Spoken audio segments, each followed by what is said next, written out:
Міне қыздар, штруделеріміз дайын болды. Түскі асқа немесе кешкі асқа дайындап үйлерді қонсаңыздар болады. Ас болсын. Сәлем қыздар, бүгін мен штрудель пісіретін боламын. Ол үшін қажет заттар ет, пияз, сарымсақ, және мен бұрыш пен сәбіз қосатын боламын и картошка.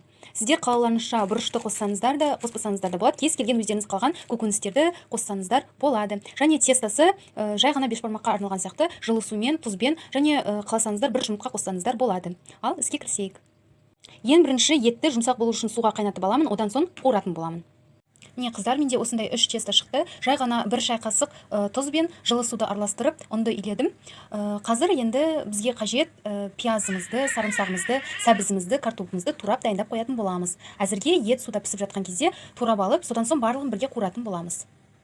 Міне қыздар, мен бір жуа, бір сарымсақ, сәбіз және дәм шығу үшін бұрыш қосатын боламын. 3 орташа картопты турап қойдым. Өте үлкен де емес, кішкентай да емес, осындай шағын қылдырып турадым. Қазір барлығын қуырып алатын боламын. Міне қыздар, мен тестамды ысып алдым. Енді ортасына осылай сұйық май жақтым.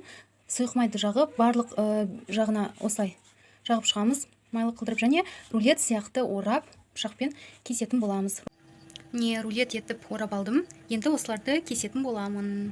Не сарғыш болып қуырылған етіміз бен жуамыздың үстіне бұрышымызды, сәбізімізді салып бірге қуырып аламыз. Не қуырылып жатқан етімізге кез келген дәмдеуіштерді қоссаңыздар болады. Мен қара бұрыш, паприка, тұз қосамын. Және бір шай қасық томат пастасын қосатын боламын. Картопымызды салып, үстінен бір кружкадай ғана су құйып, 10 минутқа картопты қойып қоямыз. Міне тесталарымызды осылай рулет қылдырып орап, турап алдым. Қазір пісіп жатқан картопымыздың үстіне суға салатын боламын. Міне картопымыздың үстіне тағы да біраз су қосамыз.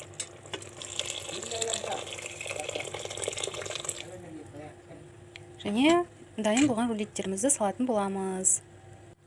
Рулеттерімізді үстіп шетіне бастап саламыз. Міне тесталарымызды салдық. Енді батып тұратындай етіп суды құйып, қайнағанша қойып қоямыз. Бетін жауып, отты баяулатамыз, себебі қатты қайнап жатыр.